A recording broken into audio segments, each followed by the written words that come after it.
bergerak dan menggerakkan.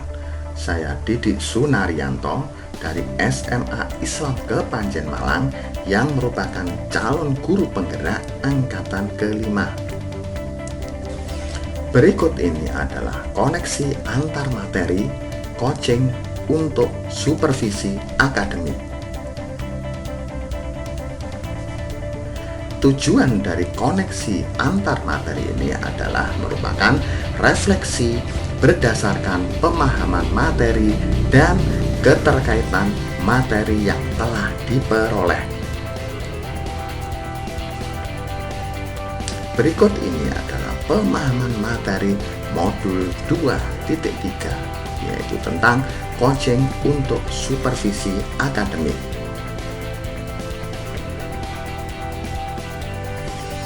Coaching dalam pendidikan menurut filosofi Ki Hajar Dewantara adalah Ki Hajar Dewantara menekankan bahwa tujuan pendidikan itu menuntun tumbuhnya atau hidupnya kekuatan kodrat anak sehingga dapat memperbaiki lakunya.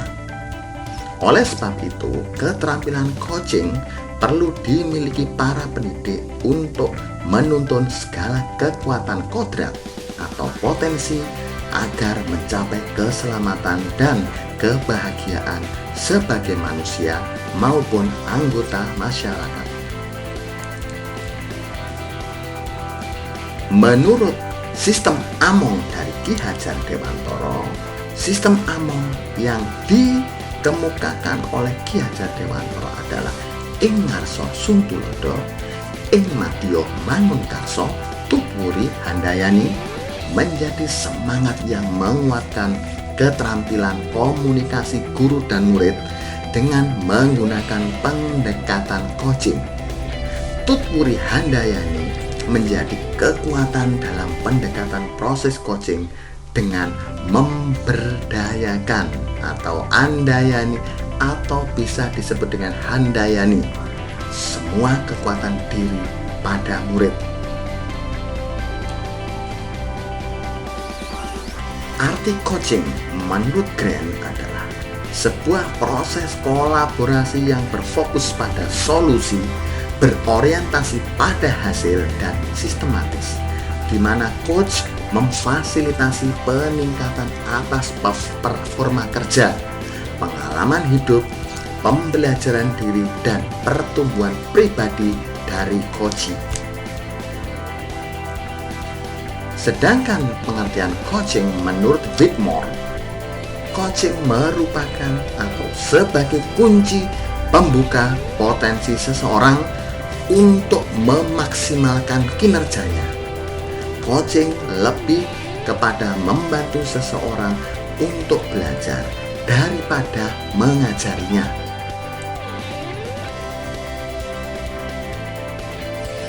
Adapun paradigma berpikir coaching antara lain, yang pertama adalah fokus pada coachee yang akan dikembangkan. Dalam hal ini, kita memusatkan perhatian kita pada rekan yang akan kita kembangkan, bukan pada situasi yang dibawanya dalam percakapan. Yang kedua adalah bersikap terbuka dan ingin tahu. Pada paradigma ini, kita perlu berpikir terbuka terhadap pemikiran-pemikiran rekan sejawat ataupun coachee yang akan kita kembangkan. Yang ketiga adalah memiliki kesadaran diri yang kuat. Dalam hal ini adalah kesadaran diri yang kuat membantu kita untuk bisa menangkap adanya perubahan yang terjadi selama pembicaraan dengan rekan sejawat. Yang keempat, mampu melihat peluang baru dan masa depan. Artinya, kita harus mampu melihat peluang perkembangan yang ada dan juga bisa membawa rekan kita melihat masa depan. Adapun prinsip-prinsip coaching antara lain, yang pertama adalah kemitraan, yang kedua adalah proses kreatif, yang ketiga adalah memaksimalkan potensi. Prinsip kemitraan ini berarti dalam kegiatan coaching, posisi coach terhadap coachinya adalah sebagai mitra. Itu berarti setara, tidak ada yang lebih tinggi maupun lebih rendah. Proses kreatif, artinya proses kreatif ini dilakukan melalui percakapan yang berasal dari dua arah, memicu proses berpikir coachee, memetakan dan menggali situasi coachee untuk menghasilkan ide-ide baru, memaksimalkan potensi.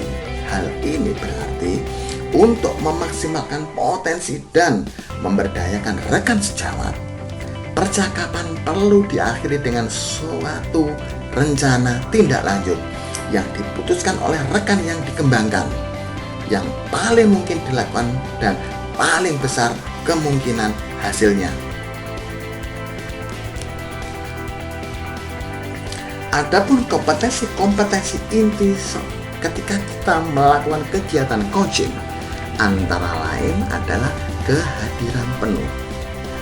Kehadiran penuh atau presence adalah kemampuan untuk bisa hadir utuh bagi coachee, atau di dalam coaching disebut sebagai coaching presence, sehingga badan, pikiran, hati selaras saat sedang melakukan percakapan coaching.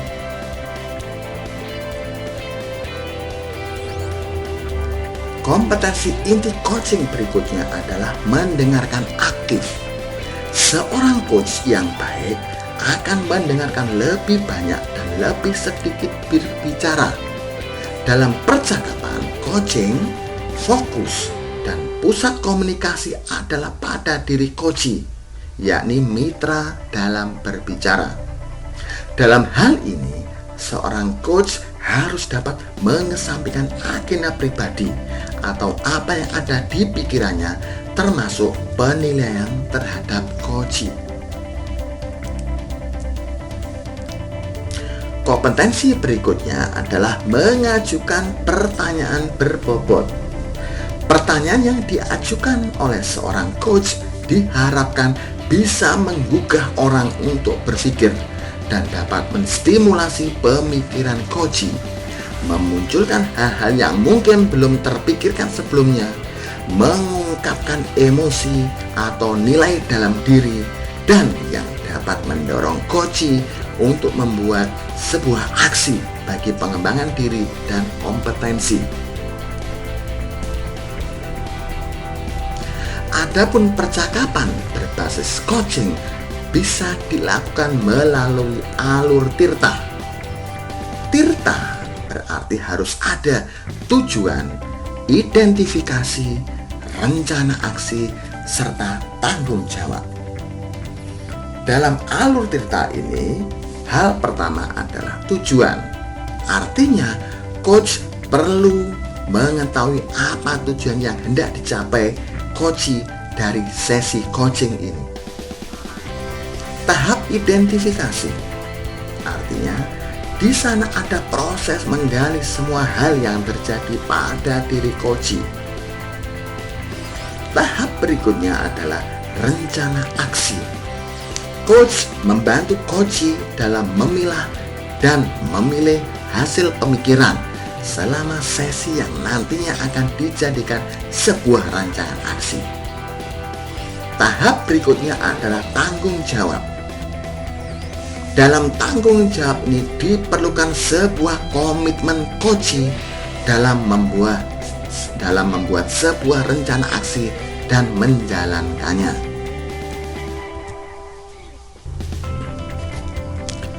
Supervisi akademik merupakan serangkaian aktivitas yang bertujuan untuk memberikan dampak secara langsung pada guru dan kegiatan pembelajaran mereka di kelas. Supervisi akademik perlu dimaknai secara positif sebagai kegiatan berkelanjutan yang meningkatkan kompetensi guru sebagai pemimpin pembelajaran dalam mencapai tujuan pembelajaran, yakni pembelajaran yang berpihak pada anak. Karenanya, kegiatan supervisi akademik hanya memiliki sebuah tujuan, yakni pemberdayaan dan pengembangan kompetensi diri dalam rangka peningkatan performa mengajar dan mencapai tujuan pembelajaran.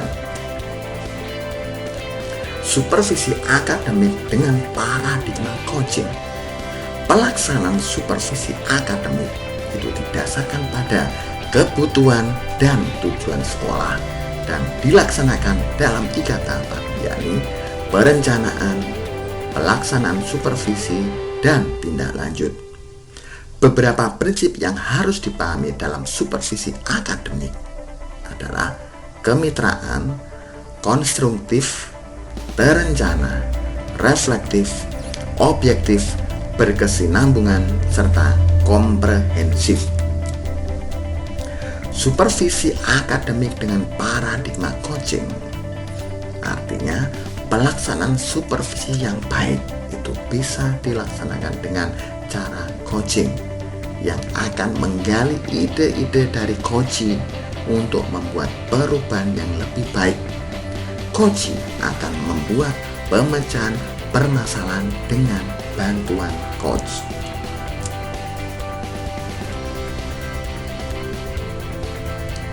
Adapun pengalaman reflektif, yang pertama adalah emosi yang dirasakan. Semakin bersemangat untuk banyak melakukan praktek coaching dengan murid dan teman sejawat untuk meningkatkan keterampilan coaching yang baik. Yang perlu diperbaiki yaitu memahami materi coaching serta pengajuan pertanyaan berbobot. Implikasi terhadap kompetensi diri, yaitu dengan mengoptimalkan diri untuk dapat menjadi coach yang baik bagi siswa serta orang di sekitar. Implikasi coaching. Bagaimana penerapan coaching dalam supervisi akademik? Coaching dibutuhkan sebagai peningkatan motivasi atau komitmen diri sebagai guru untuk peningkatan kualitas pembelajaran di kelas serta mengatasi permasalahan kegiatan pembelajaran. Implikasi coaching membangun sebuah kemitraan. Kemitraan merupakan proses yang terbangun antara coach dan coachee sehingga terbangun kepercayaan keduanya, sehingga dalam supervisi akademik tidak ada kesenjangan jabatan yang pada akhirnya akan tercipta kolaboratif untuk membuat perubahan yang lebih baik. Implikasi coaching berikutnya adalah paradigma supervisi akademik di sekolah. Supervisi itu diadakan di sekolah untuk memperbaiki proses pembelajaran di sekolah, namun sifatnya masih satu arah dalam evaluasinya dan menjadi judge dalam dunia pendidikan.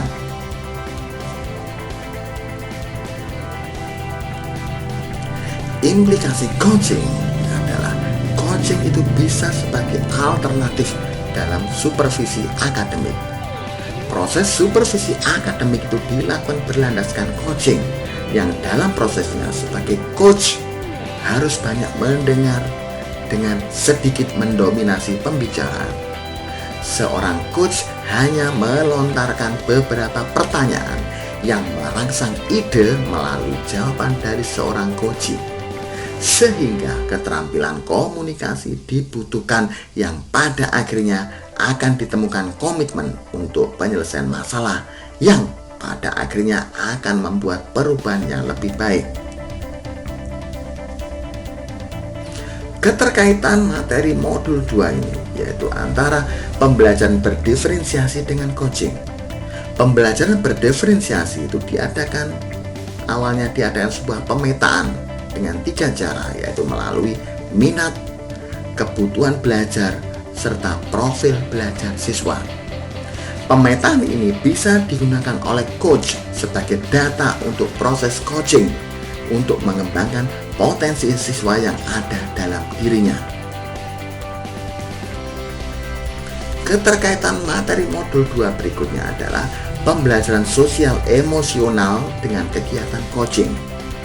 Pembelajaran sosial emosional itu meliputi kesadaran diri, pengelolaan diri, kesadaran sosial, keterampilan berrelasi, serta pengambilan keputusan yang bertanggung jawab. Kompetensi sosial emosional itu bisa digunakan seorang pendidik sebagai coach dalam proses coaching terhadap coachee supaya terjadi pengendalian diri dan emosi serta bisa menimbulkan rasa empati dan sosialisasi dan mengambil keputusan yang tepat. Peran coach di sekolah dalam kompetensi coaching dengan alur Tirta itu mewajibkan coach untuk dapat melakukan kehadiran penuh, salah satunya dengan kegiatan stop dan mindfulness listening. Di sekolah bisa dilakukan coaching dengan siswa ataupun dengan teman sejawat. Harapannya, kegiatan ini dapat memaksimalkan potensi yang dimiliki untuk membuat suatu perubahan yang lebih baik. Demikian koneksi antar materi dalam supervisi akademik dengan paradigma coaching. Mari kita bergerak dan menggerakkan untuk mewujudkan merdeka belajar demi terbentuknya profil pelajar Pancasila.